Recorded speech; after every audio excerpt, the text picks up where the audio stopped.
Welcome in to another episode of Three True Values. I'm your host, James Fletcher, and as always, we are here to break down all things college basketball. Today is a big episode for us. We're going to be breaking down the Big Ten Conference here in the first segment. A lot of teams to go through. As we know, conference realignment has left us with 18, not 10 teams in this conference to go through, to break down, to let you know all of the newcomers, the returners, what we're expecting, put these teams into some loose tiers before we tip off in just a couple of weeks.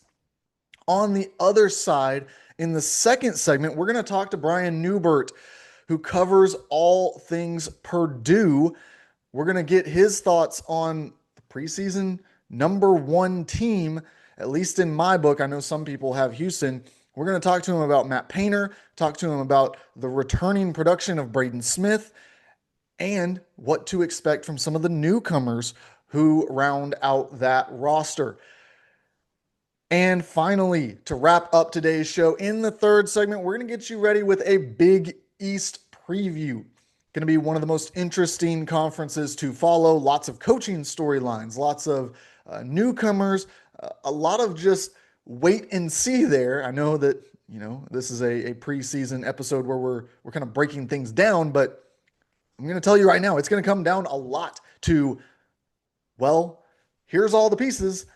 Let's see how they come together. That's what that conference is going to look like, at least early on in the upcoming season. So now that we've got the rundown, now that we are set and ready to go, let's get into it. Let's talk Big East, or excuse me, Big Ten basketball. That's where we're opening today's episode. Purdue, as I said, is up top, but we're going to talk about them in the next segment. So we're going to save that. We are going to start, though, with the only other team I have in this category, this kind of Final Four contender category, as we're calling it. Michigan is who I have up there. They bring back Roddy Gale. They bring back Will Cheddar and Namari Burnett, who are going to be rotation pieces on that wing. For them, though, it comes down to Dusty May. You have to be a believer in what he has done, taking FAU deep into the NCAA tournament, having them as a ranked team, then coming and taking the Michigan job, having his pick of whatever job he wanted in that cycle, really. He settles here, and last year brings in a roster that we looked at and said, what is he going to do with all these centers? How is he going to play them together? Vlad Golden, Danny Wolf, it doesn't look like it works on paper. Well, he again took them deep in the tournament, made a second weekend appearance, and looked like a team that had some Final Four potential throughout the year. So Dusty May is going to get it figured out. He's got a system that I think at this point you have to believe in based on his track record, based on his resume. And you look at what he was able to bring in, it's a really, really interesting front court to me. Morez Johnson is a big, bruising power forward center kind of combo guy. Not going to stretch the floor, but doesn't necessarily have to. He is going to mix it up on the interior. Yaxel Lindeborg, who is kind of that athletic, big, not going to just overpower people in the paint, but he's got that athleticism. He's got a little bit of just some fire in him that I think is going to help them on both ends of the court in that front court. And then Ade Mara, who transfers in, very skilled, a guy who I think has some perimeter skills if they choose to unlock it. Really interested to see how that front court comes together with those pieces. And of course, that is complemented by Elliot Kadu on the other side, in the backcourt, I should say. Trey McKinney, I think, is an interesting freshman piece. Don't think he's going to put up big stat lines, but I think he can have an impact early on. But whether it's by being kind of just one of those rotation pieces that we talk about that is so valuable, a guy who is a connector, or playing on the defensive end, kind of sitting down, locking up on the perimeter. Really interested to see what their season looks like. Then you have a very big and wide group in the next tier. These are the top 25 teams. Illinois fits in here. We know that they have hit the Eastern European market, of course, Tomislav Ivic returns. His brother Zvonimir transfers in. Zvonimir saying that he got some correction to his vision. So a guy who already was known for stretching the floor as a center, maybe he's even better at knocking down three-pointers this year. We'll see how that plays out throughout the season. Andres Stojakovic transfers in. He is a big time scorer. I think he's going to have a monster year in this system, the way that he plays. They bring back some really good rotation pieces. I like getting Kylan Boswell back in the backcourt, Jake Davis, Ty Rogers. Just a lot to like about this Illinois team. They're deep, they're talented, and they all seem to fit together pretty cohesively as a unit under Brad Underwood. UCLA, Mick Cronin brings in Donovan Dent, one of the top transfers on the market. I think that he is going to have, of course, a big season. Interested to see how he fits with Sky Clark, with the rest of the guys in that backcourt. That's kind of what UCLA leaned on last year. They had a lot of guards, and I had questions as we entered the season. They got it figured out. They found a decent rotation there and had a pretty good season. I like Tyler Bilodeau returning. He is just, a solid front court scorer who is going to provide you a floor each and every night. Eric Daly, a guy who I'm high on as a 3-4 combo, going to play a lot of four, I think. But he is just so underrated in his ability to impact the game in multiple ways. And then, of course, Xavier Booker, the big unknown. He's been the big unknown at Michigan State for a couple of years now at UCLA. Look, all the physical tools are there. All of the hypothetical production, it's there. Can he fit the pieces together and make it work on the court? That's what it's going to come down to this season. Wisconsin fits in here. They bring back John Blackwell. They bring back Nolan Winter. Really like that duo returning. Blackwell is going to put up points. There's no question about it. Winter is one of the best returning centers in this conference. No question about that either. Andrew Rohde transfers from Virginia. Interested to see the impact he can have. He's an interesting piece on the wing. I've watched him the last couple of years. Hard to kind of peg down exactly what it is, but he provides something when he's out there and is a good connector, I think, in the offense. Nick Boyd transfers in. Now, he's a guy that I have high expectations for. I think that him alongside Blackwell in that backcourt is going to be really good. I think that Boyd provides consistently across some teams that have a defensive identity. He has been able to be a guy who fits in there and has no issues. Austin Rapp transfers in. Interested to see how he makes the leap from the lower levels. He has been a big producer in the front court where he has been before. Michigan State fits in here as well. They took, of course, some big blows on the injury front during the offseason, but Cohen Carr and Jeremy Fears return. Jackson Kohler is back with Carson Cooper.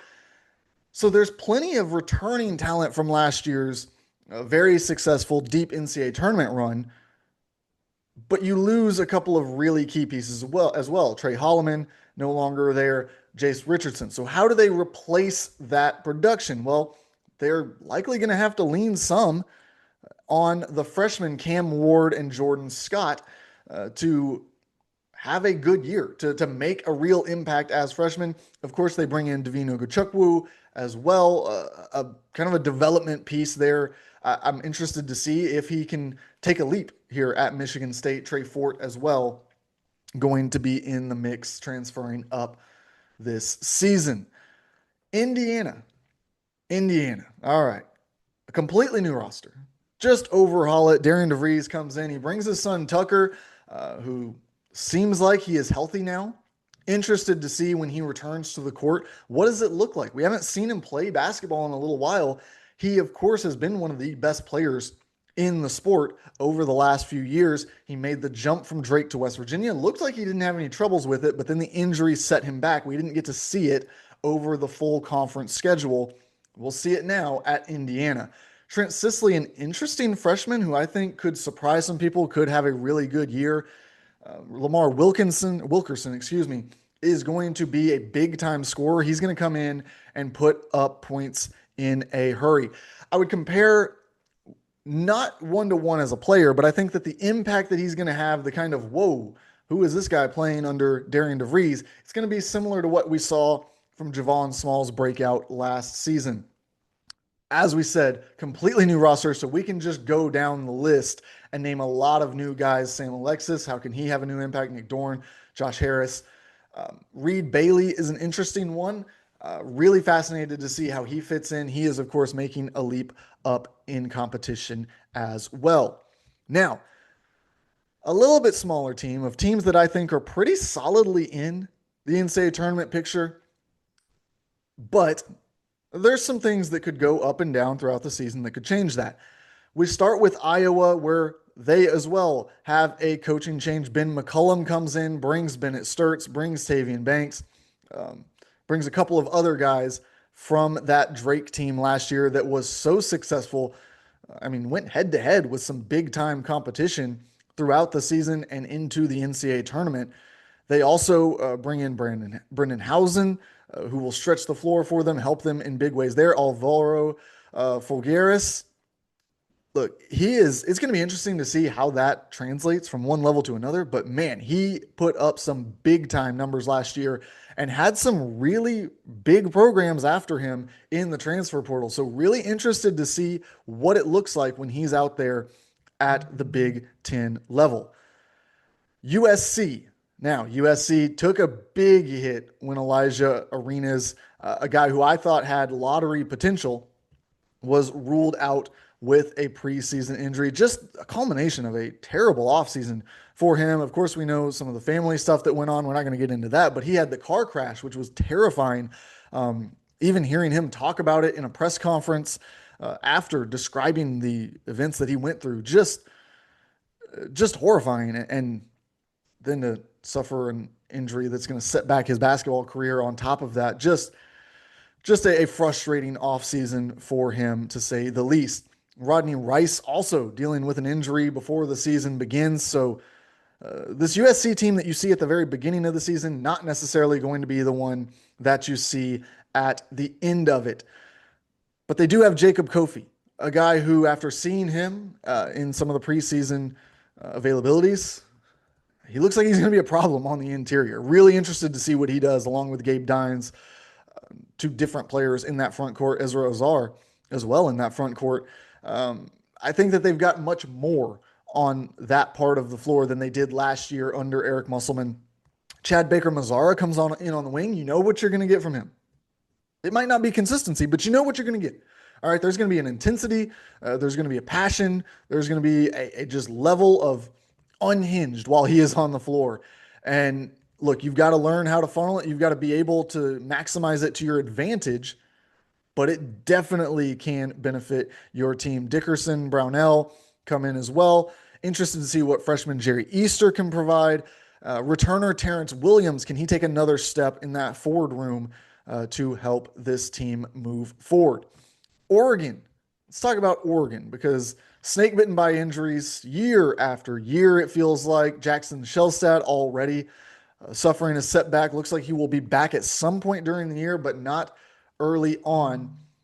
I do still like this team, though. Really interested in what they're going to be able to do. Can Kwame Evans finally take that leap? It feels like we've been waiting and waiting and waiting. He's solid on the defensive end, but the offense just has not come around. It's got to get there if this Oregon team is going to take a leap up into a higher tier than where I have them right now. Nate Biddle is going to provide them with a solid anchor at the center position. They've got Miles Goodwin coming in behind him. Sean Stewart is also going to fill in that front court. Of course, they've got some other returning guys. Lindsley, Phillips coming back. We'll see how Frakes, the freshman, makes an impact. TK Simpkins is going to add to that backcourt. It's going to have to be kind of a by committee approach, I think, in the backcourt until Shellstad gets healthy. But if they can get through that time period, Devin Pryor, didn't even mention him yet, from Texas. I think that they've got enough talent to be an NCAA tournament caliber team. Maryland, another one of these teams that is just overhauling the roster. Buzz Williams brings in a whole new group Now, a whole new group, but he does bring a couple of people from his past stop at Texas A&M. We'll see Pharrell Payne. We will see Solomon Washington. He also brings in Miles Rice. Interested to see that fit. David Quick gets another season of eligibility here. Interested to see how Darius Adams, the freshman, fits into that backcourt rotation. Raquise Passmore, a former top recruit, can he have some kind of bounce back, find his spot in this rotation? Elijah Saunders, Isaiah Watts, two guys that you kind of know what you're getting from early on. It's going to be interesting to see. They're going to have to put the pieces together. That's why they're in this bubble tier for now, along with right now Washington, who brings in Desmond Claude and Wesley Yates. I really like that group. Bryson Tucker, can he, another one of these guys, can he have that breakout season? What's it going to look like? JJ Mandequit, who had some success at the high school level. Hans Steinbach, I think that there's mixed expectations for him. I'm really interested to see because some people think that just his game is so tailored to the college game coming from the international that he is going to just come out here and as a freshman dominate. Other people say, look, different rules. He's coming into a different type of game. So let's give him time. Let's see how he develops along the way. I'm kind of in the middle. I think that there's going to definitely be expectations, and I think that's okay. Ognisevich also in that front court. Zoom Diallo returns. Frank Kepnong also back. I think that Zoom, it's going to be a big season for him. Can he kind of take over at that point guard position and lead a group that is as talented, more talented than any that he has been part of so far in his career? Ohio State. Now, I know people who have Ohio State in the top 25. I know people who say, what are you talking about? They're a lock to be in the NCAA tournament. I'm not so sure. I like Junie Mobley. I think that he's a high-level shooter. I think Devin Royal is a good rotation piece. Tayson Chapman as well. I really like Bruce Thornton. I think he's going to be kind of their go-to guy, a star player for them. But I'm not sure what I'm getting from the incoming guys. Christoph Tilley, Brandon Noel, like they seem like good additions to the front court. Gabe Cupps, I don't know. What's he going to be in the backcourt? I just have too many questions about this Ohio State team. Amari Bynum, can he come in and give them something as a freshman? I don't know the answer to that. There's just a lot of unknown. I know that Bruce Thornton is going to be their go-to guy. I know that Junie Mobley is going to shoot the ball. And other than that, I need to see guys take a step forward before I start to believe in this team as some kind of top 25, Big Ten contender level of team. Minnesota overhaul on this roster as well. Of course, new coach coming in here. I like some of the names. I think Cade Tyson did not work at North Carolina, but can he get a fresh start here? Interested in BJ Omot. I think that Langston Reynolds has some nice things. Jalen Crocker Johnson, of course, comes with his head coach, Nico Medved. But I'm not sure it's talented enough to compete in a conference that is as deep and as good as this one. Nebraska. Look, Nebraska picked up a massive preseason win against BYU. Rink Mast, he is the returner. He's going to be the star player. Make no mistake about it. Berke Boyan-Tunsil also returns with Connor Esigian. Look, I might move this team up. I know I have them in the bubble conversation. They might move up pretty quickly in the season. If Rink Mast looks like he did in the preseason, man, I mean, he tore it up in that performance. He looked really good. I think he can lead this team. I think that Jamarcus Lawrence, he also looked good. Price Sanford, we'll see what he can add to this team. Jared Garcia is an interesting addition along with Will Cooper and Kendall Blue. There's a lot to like here. Leo Curtis, can he provide something by the end of the season? Can he get acclimated to college basketball? Really interested to see what this group has. Now, the off-the-pace teams that, look, I hope that they prove me wrong. I hope that they come out and have a big season. We start with Northwestern. Nick Martinelli, he's back. He's going to be the go-to guy. There's no question about it now. Brooks Barnheiser gone. Matthew Nicholson moves on. Ty Berry even is no longer there. He is going to be kind of the engine that makes this team go. They will go as far as he can carry them. Max Green, Arrington Page transfers in, Jaden Reed. It's look, you just line those names up against even the tier above that we just talked about. I'm just not sure how they compete on a night in, night out basis and pick up enough wins to get into the NCAA tournament conversation. Rutgers. Oh man, Rutgers. You think coming into last year, you say we have Dylan Harper, we have Ace Bailey, and then it just does not quite come together. Now you look at the roster this year, you say, all right, we got Baye Fall transferring in. Michael Davis is back. Herman Zerno, I think he can be an impact player coming from overseas, but I just don't see Darren Buchanan and Tariq Francis. They transfer in. I don't see this team competing at the Big Ten level. And Penn State, who brings in Josh Reed, an interesting piece. Freddie DeLone will be interesting. Eli Rice, Dominic Stewart are both back as well. But again, it's just you line these teams up. Look, I'm not saying they won't win some games. Like they're going to win early on in the season. They might even string together wins, but you lose as much as this Penn State team did from last year. And this is a Penn State team that did not contend in the Big Ten last season. They're now without Ace Baldwin, Puff Johnson, Nick Kern, Zach Hicks, Yannick Conan Nierhauser, Miles Goodwin. Like they just lost too much off of a team that already was not at the top of the conference. I think that they're going to struggle to compete throughout the season. When we come back on the other side, we will be joined with a special guest. Brian Neubert is going to talk all things Purdue with us. Keep it locked right here on Three True Values.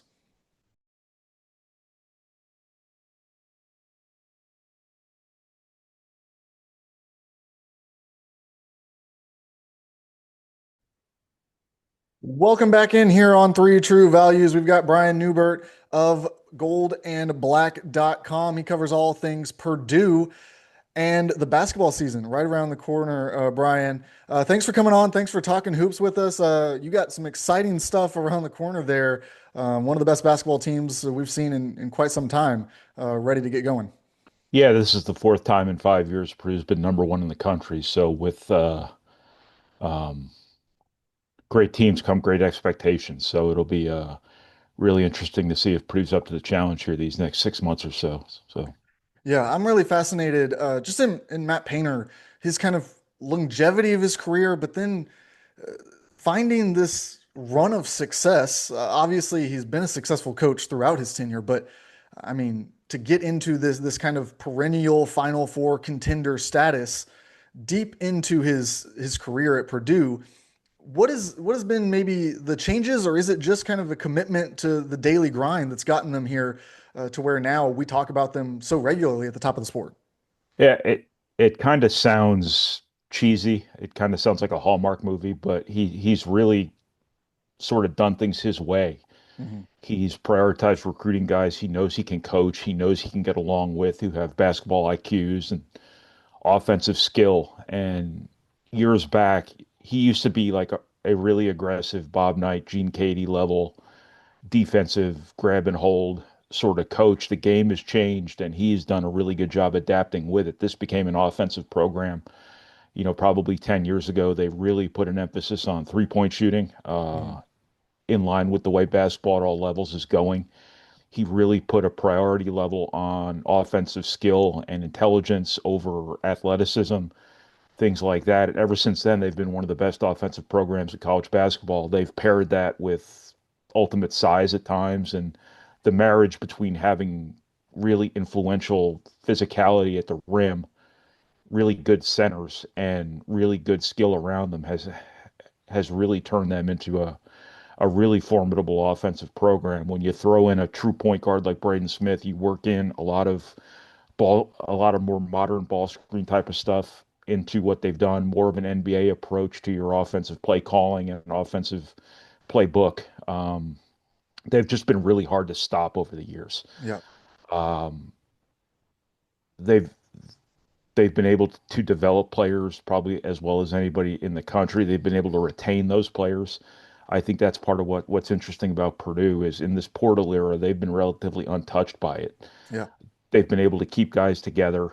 People look at things as all money nowadays, which I think is kind of a nihilistic view of things. I think guys still at the end of the day want to be playing for who they want to play for at the school they want to be at. And I think Purdue's done a really good job getting those guys, making them into really helping them become really good players and keeping them around by being Mhm. honest with them, by creating a sort of a an enjoyable environment.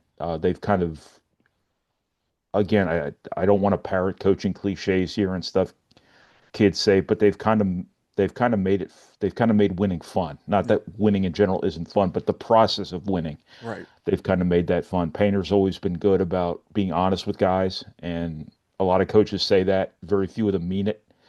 Um, and he's just done a really good job building the quote unquote culture, and it's Mhm. sort of sustained itself for a long period of time now, and doesn't seem like it's going to slow down anytime soon. Even though they've got a senior class here, they're going to have to figure out the next generation that comes in behind it here after this season. But this season's sort of a silver bullet type of year for them, just like the one 2 years ago was. I know silver bullet means one shot at it, and I'm talking about 2 and 3 years, so I'm kind of talking out of both sides of my mouth here, but this is probably the best team he's had.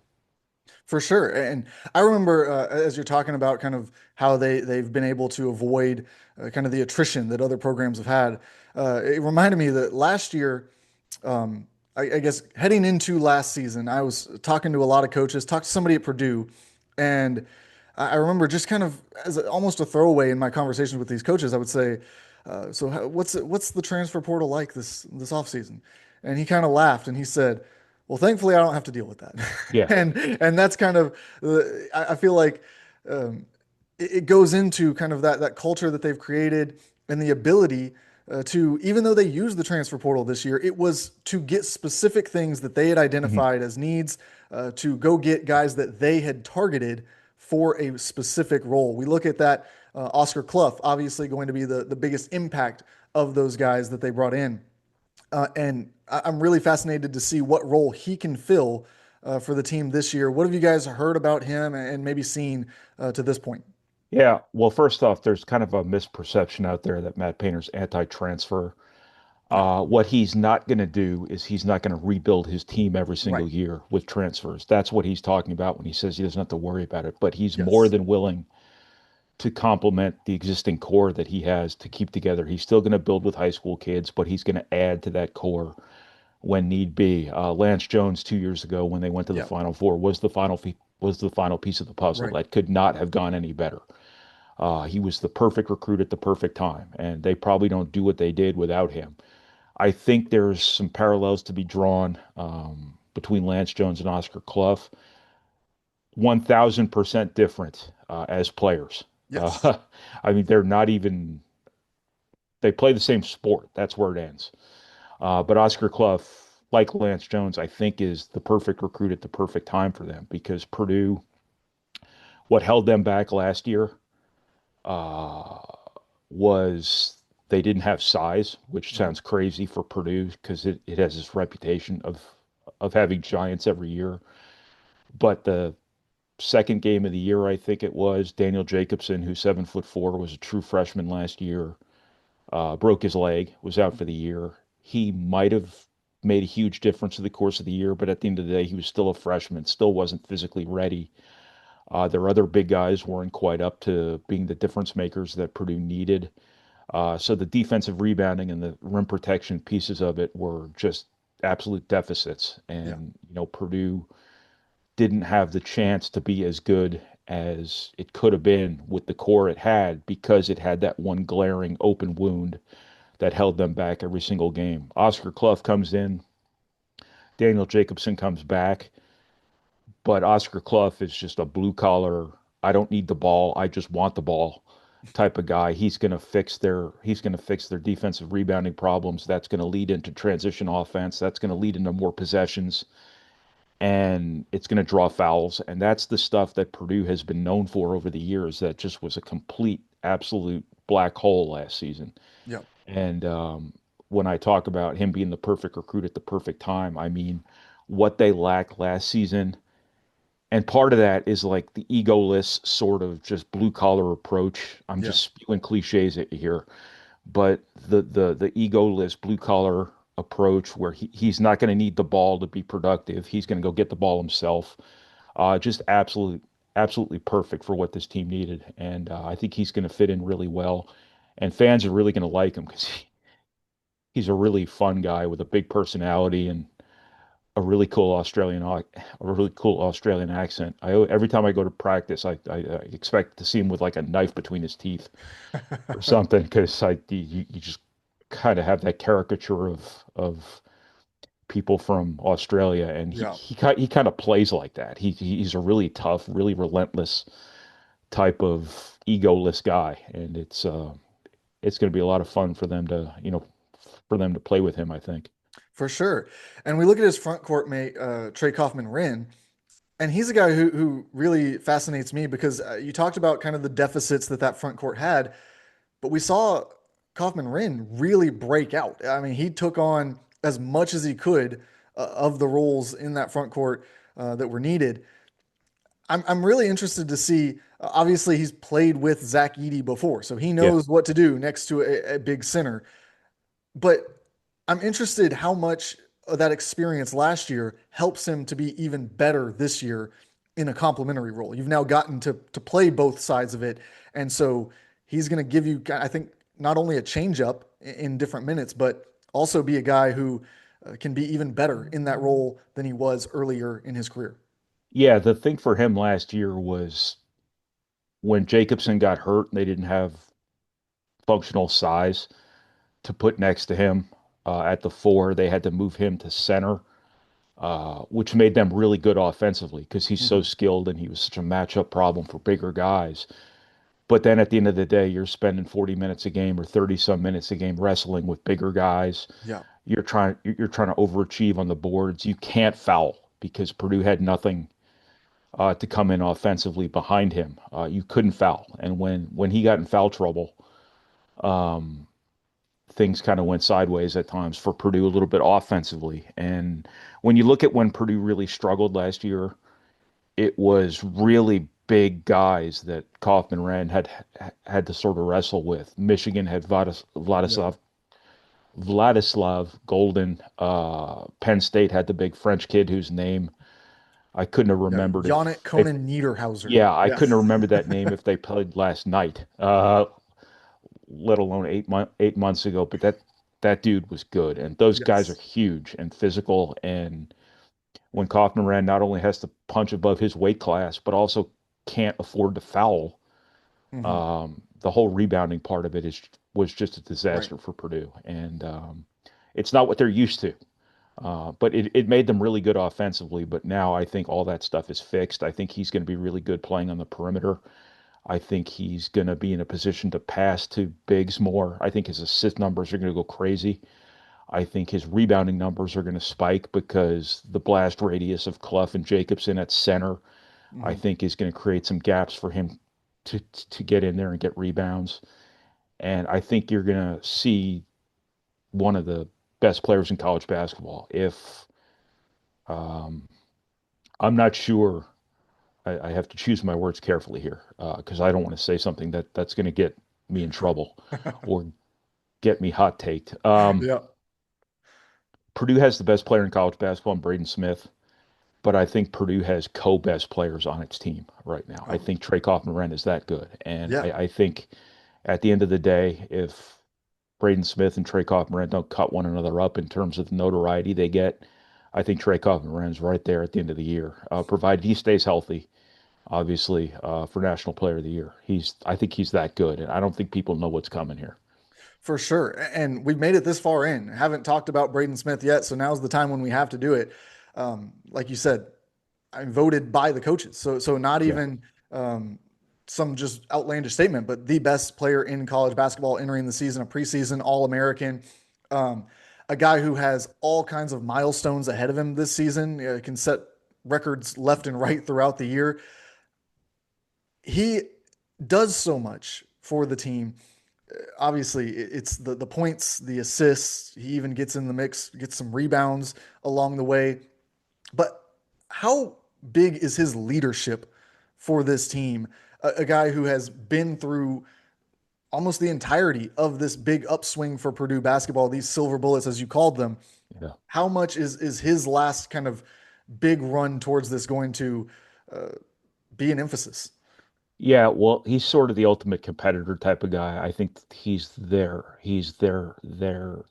emotional driver Hmm. more than anything. I think what Purdue has needed from him is to be a solid communicator with guys. I think great players sometimes hold everyone else to the standards that they play to that other guys can't play to. And I think that's been a process for Braden Smith to not expect more from the people around him than they're capable of. Yeah. And I think now he's got a team that he's played a bunch of guys he's played with for years now, um, who are up to his level.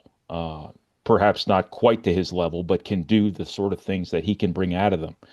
And I think he's gotten really comfortable in what Purdue does offensively. I think he commands games better than anyone I think I've seen in college basketball, and that goes back to the Mateen Cleaves of the world, the Cassius Winstons, the Bobby Hurleys. Even I go back that far, I guess. He is that good a point guard. You can't let him Hmm. score, and when you don't let him score, then he's going to rip you apart from a facilitating perspective. Houston is the hardest. It is where point guards go to die. They are the hardest team to play against in college basketball against point guards, and he Yeah. had that game in the Sweet 16 on a thread. He had that game on a string. He was just getting Purdue a shot every time Purdue needed a shot. They took the ball out of his hands. He did everything right, moved off the ball, got it back.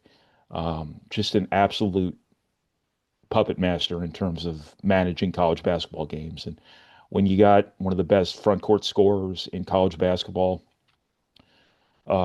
with you who can run pick and roll, Yeah. when you've got one of the best 3 point arsenals in college basketball probably Yeah. around you, and when you have credible size that can finish at the rim. Purdue was bad at the rim last year. Everybody but Hmm. Trey Kaufman-Renn, they just couldn't finish at the rim. And I think Purdue having size now is going to really spike Kaufman-Renn's assist numbers, but is also going to spike Braden Smith's assist numbers to a certain extent too. So you just have the an almost ideal mix here of guys with the ideal guy running it all. Yep. It does feel like a perfect storm. And just to cap off, and then we'll get you out of here. That perfect storm is now even more exciting for a lot of people because the offseason hype around Omer Mayer has continued to grow. I think we're at a point where people are now just anxious to see him on the court, see what kind of production he can have as a freshman out there. Obviously, he's got a great kind of running mate in Smith to learn from, to work with. What are the expectations for him early on? Because we know that the belief is that his skill level can reach a really high point. But in year one, what are we looking at with him? It's I think there's going to be an adjustment there. I think Purdue has a really viable playmaking backup now to Braden Smith. I think Purdue is going to want to use Omer Mayer off the ball some. I think he's going to see some minutes at the two, maybe the three. But he's a professional player. I think his skill set is that of a pro, Hmm. and I think you saw that overseas. I think you will see that when he's an NBA prospect here in a year or two. He can go get a shot, but there's a big difference between professional basketball overseas and American college basketball structure. Yep. And I think there's an even bigger difference between not as big a difference, but a difference still between typical American college basketball structure and what Purdue does in terms of Right. their attention to detail and their absolute obsession with having to take care of the basketball and be sound defensively. So I think there's probably more of a transition there than people are gonna immediately recognize because of how ballyhooed Hmm. Omer Mayer is. For good reason. He's a Right. really good player. If you watch those under 19 games this summer, the guy is a pro. I mean, Yes. he's going to be an NBA guy, without question. But I think year two is the year where he becomes a star. I Hmm. think this year it's going to be really beneficial for his long-term development as a basketball player to learn how to fit in around other really good players and learn how to play in structure. And I think whatever you get from him this year in terms of him being a difference maker, I think is is kind of gravy. But C.J. Cox and Jakari Harris are two rising sophomores who've both really gotten better after they were both pretty good as freshmen. Right. I think Purdue's gonna need one of them on the floor at all times for defense. Um, so it is going to be interesting to see where they find minutes for Omer Mayer. You're talking about an NBA guy here Yeah, that Purdue's going to have a hard time yeah, potentially finding minutes for. So that's kind of where Purdue is right now. exactly. Um, but it is going to be really fun to watch him. Purdue had its scrimmages on Saturday. He kind of put on a show. He can really get shots. He can really create. He can really pass. And they're going to let him play through some mistakes, I'm sure, and it's going to be better off for him in the long term. It's going to help Purdue this year. It's really going to help Purdue in year two. Hmm. Yeah, really exciting stuff. Can't wait to get to watch Purdue get out on the floor and start playing some games, just like everyone else across the country. Again, we got Brian Neubert of goldandblack.com here. Thanks, Brian, for coming on and giving us some inside info on this Purdue program. Anytime, James. Anytime you need me, let me know. All right.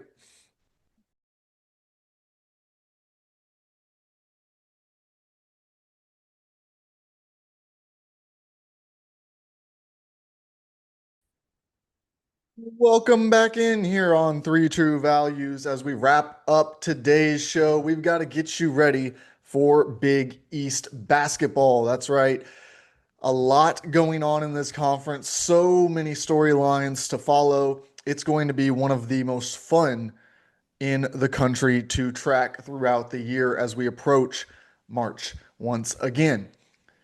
I think when we talk about the Big East, up top, we're talking about two teams. We'll start with St. John's because, of course, last year they had the big time success under Rick Pitino, the Hall of Fame level coach, who sparked some controversy, or maybe not controversy, but at least discussion over the past week when he seemed to suggest that his coaching career is getting closer and closer to a conclusion. We'll see how much longer he remains the head coach at St. John's, but one thing is for sure, as long as he does, they are going to be in the mix, not just for the Big East title, but as one of the best teams in college basketball year in and year out. He's got the NIL support. Um, he's got obviously the kind of resume and just coaching pedigree that draws in the top players from the transfer portal, some overseas prospects that he has been able to land, and starting to hit the recruiting trail just a little bit. This year's roster is going to be a really fun one to track because when you look at the most talented teams in college basketball, if you were to purely add up the amount of talent that each basketball player on the roster has, St. John's is right up there at the very top. You, of course, bring back Zuby Ejiofor off of a monster year at the center position. You bring in Ian Jackson from North Carolina, who, yes, had some ups and downs, some consistency issues throughout the year, but still a double digit scorer, shot 40% from three. You bring in Josin Sanan, another guy who was a freshman in last year's class, showed you good things throughout the year at Arizona State. Injuries set him back quite a bit, though. Some efficiency issues to work out along the way. Then you look at the front court where they add Dylan Mitchell, a guy who has bounced around a couple of times but has established himself as a really, really high end power forward at multiple stops, a guy who can get you a double double on any given night throughout the season. Bryce Hopkins, a guy who broke out 2 years ago at Providence and was a superstar, one of the best, a guy in All American contention throughout the season. Last year, he was set back by injuries, did not get to see the floor and make the kind of impact that we would expect. But now here he comes into St. John's. So, with so much talent out there, and I haven't even mentioned Dylan Darling, who I think can have a big impact, Oziah Sellers, who I think can give them a lot of steady addition to that backcourt as well. There is a lot to like here. Ruben Pry comes back for another year at that big position as well. Just so much talent on this roster. But the question is, How does it all piece together? Are these all additive pieces in a cohesive system? Because as we know in basketball in general, the conventional way to do things now is to spread the floor and get your point guard into a set to distribute. That is not what St. John's is necessarily going to do in a traditional way. You look at the likely starting lineup in whatever combination. Ian Jackson will be at the point guard spot. That's been clear that Rick Pitino wants him to develop into a ball handler. He wants him in that role. You then put him next to some combination of Sanan, Sellers, and Darling in the backcourt. And the front court will include Dylan Mitchell, Bryce Hopkins, and Zuby Ejiofor. Well, if we're looking at that front court, if you want to get all three of those players out there, you're going to sacrifice a lot of spacing. And as we know, 40 minutes in a basketball game. How do you distribute those minutes? Is it as simple as playing those three in some combination for the full 40 minutes? And of course, Ruben Pry and others can do cleanup duty. But are they going to lean on those three and rotate through how they are used on the court? Or do they try to get all three of them out there at the same time? Because Dylan Mitchell has not shown much shooting touch from the perimeter. Zuby Ejiofor and Bryce Hopkins are not guys who are stretching the floor at the big spot.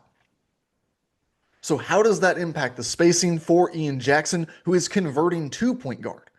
This is a guy who has played shooting guard for the most part and now is going to get into a more on-ball role. You look again at those guards who are going to complement him. How much can they elevate the shooting and draw defenders out? How much gravity do they have? Those are the questions that St. John's is facing and will have to answer. Now, I think that the talent that they have puts them in a certain tier of they're just going to figure it out. They're just going to beat a lot of teams. But we're talking about this team as a potential Final Four contender. That's when these questions start to pop up. You look at the other team in this category, it's UConn. Dan Hurley, as always, made some headlines over the past week as well during Big East Media Days. He thinks that UConn could be the number one team in the country, does not like all of the preseason polls and such. They return Solo Ball, Alex Caravan, Terrace Reed. So you've got one player at each level who I think is going to come in and have a major impact. Now, could Jalen Stewart or Jaden Ross have an impact as well? I think that all of the returners really could have some kind of role for this team throughout the season. But those three are going to be the core of what you're doing. Alex Caravan, of course, at that small forward, power forward position, he has been consistent. He provides spacing. He provides rebounding. He just does a little bit of everything. He's one of the best college basketball players we have as a veteran now who has seen the ups, now seen some lows. Can he get them back to that top? He knows what it looks like. Terrace Reed, a big-time athlete, somebody that I think there's a lot of belief has more to unlock in his game than what he showed over the last couple of years, even as he's become a dominant force in college basketball. And Solo Ball on the perimeter is just a really, really high-end scorer. You bring in Braylon Mullins, who there's a lot of belief in as a potential lottery pick this year. He is going to be a high-level shooter. It's going to be for him about mixing in where does he fit in not just the rotation, but on the floor between these guys. How does he make his mark on both ends of the floor?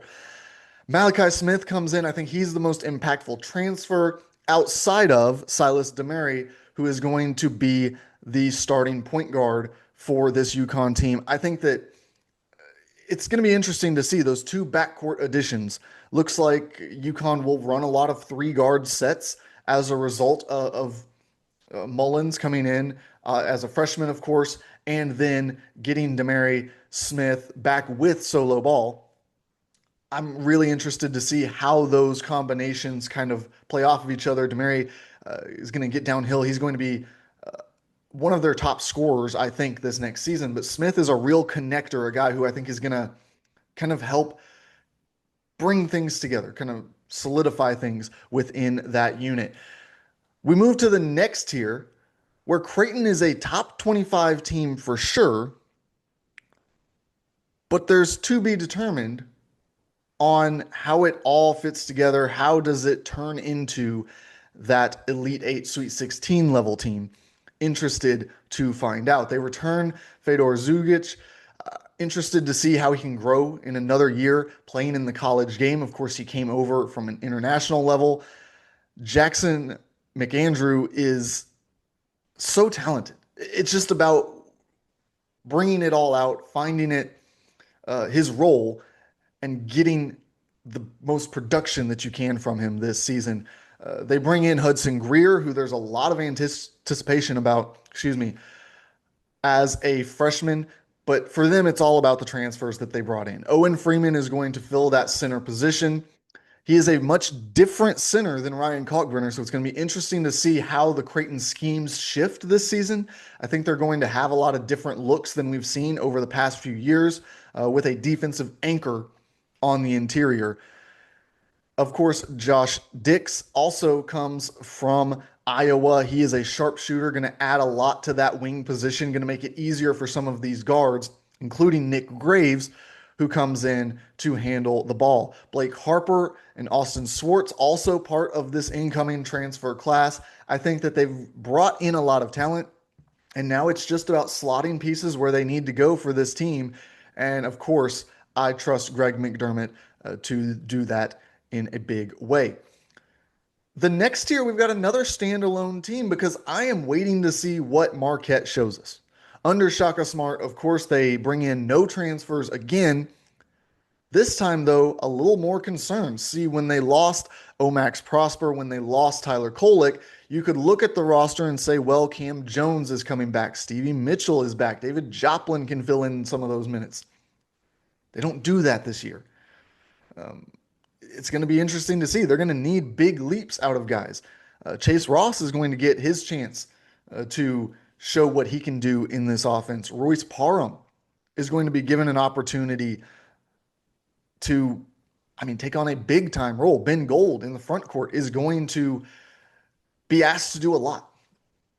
And Marquette made it work last year. They brought guys up through the system. They were able to develop from within.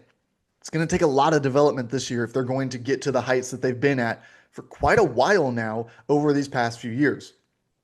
This next tier, I'm putting them in the bubble, but kind of an extended bubble. I think that the range is pretty wide for these teams. I start with Xavier, who, of course, under Richard Pitino, the son of Rick, has an interesting collection of talent. I really like Pizzotto, who comes in on the wing. I think he will be a big addition for them. Borovikinen in the middle. I'm just so interested. Trey Carroll comes in. Malik Moore, Anthony Robinson, all right, even on one of the best names in college basketball. Roddy Anderson is the only player who returns to this rotation. So we're going to have to kind of watch how it plays out. We're going to have to see how do these pieces come together. Who is the go-to guy? I think Trey Carroll in the preseason has looked really good, and the scrimmage that I've caught a little bit of. It's going to be about finding everyone's spot to get this team to where it can go and make an NCAA tournament run. Villanova in this conversation as well. Look, they only bring back a couple of players from last year under a new head coach. It's going to be interesting. Devin Askew, a veteran, comes in. You look at Bryce Lindsey looking to build on some success. Really interested to see what Duke Brennan does. He makes a big leap from probably one level, maybe even two levels down to now playing in the Big East. There is, again, just a wait and see approach that we're going to have to take. I didn't even mention Acadian Lewis, who they flip from Kentucky in the recruiting process. This team has plenty of pieces, just like Xavier. How do they come together? How quickly do they come together? That's going to determine what they can accomplish in year one, at least, of this new look program. I want to talk about one of my favorite teams here in the Big East. I don't know how good they will be. Again, I have them in the bubble conversation right now.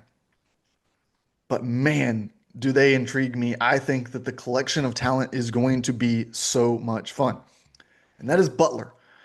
Butler brings back Jamie Kaiser. Interested to see how he grows in another year playing on this team. But really, for me, it's about bringing in Michael Ajayi, a guy who I've been high on his talent. It did not work at all at Gonzaga. It was almost a lost season for him making that flip. But don't forget, before that, he was one of the top players in the West Coast Conference at his previous stop. He was a guy who had NBA draft interest. He has gone through the combine process and I thought looked really good doing so. So, can he get back to what he does here at Butler in a new environment, hit reset, and move forward, get back to what his game was that had so many people so intrigued with what he could become? You look at the rest of the pieces that they add around him, and it's Yam Butler, Jalen Jackson in that backcourt.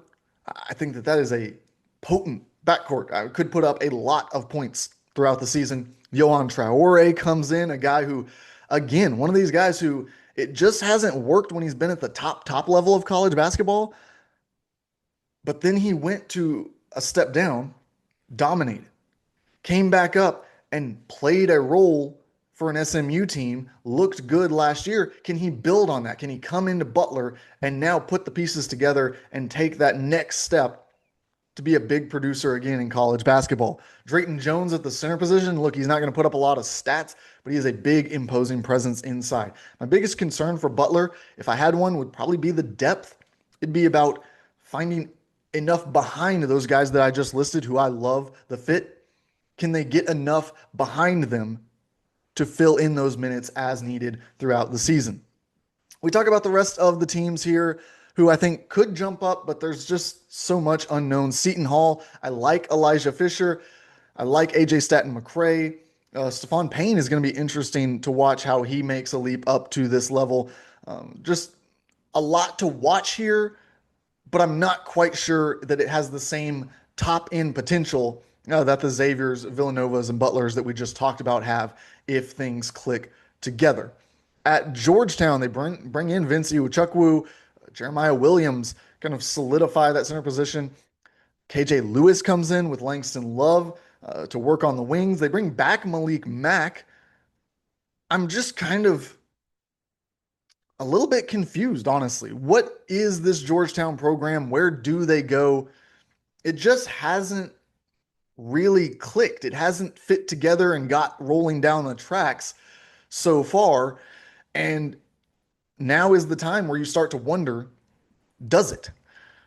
You look at Providence, another team with some interesting additions. I think Jason Edwards is primed for a huge scoring year in the Big East. Look at Duncan Powell, an underrated addition that they made to the roster. Interested to see how they are able to get production out of some of the returners, even some of the freshmen who come in. I think Jameer Jones is an interesting guy on that team.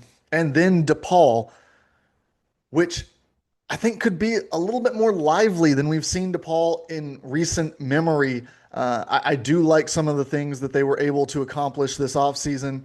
I like getting Layden Blocker back. I'm really just kind of not getting over optimistic. As you guys know who have followed the pod for a while, DePaul has tricked me many times before, gotten me really interested in them bouncing up off the floor, and it just hasn't stuck. Not sticking yet. I think that that program is headed in the right direction, but I think that we're going to see over time how they are able to do it.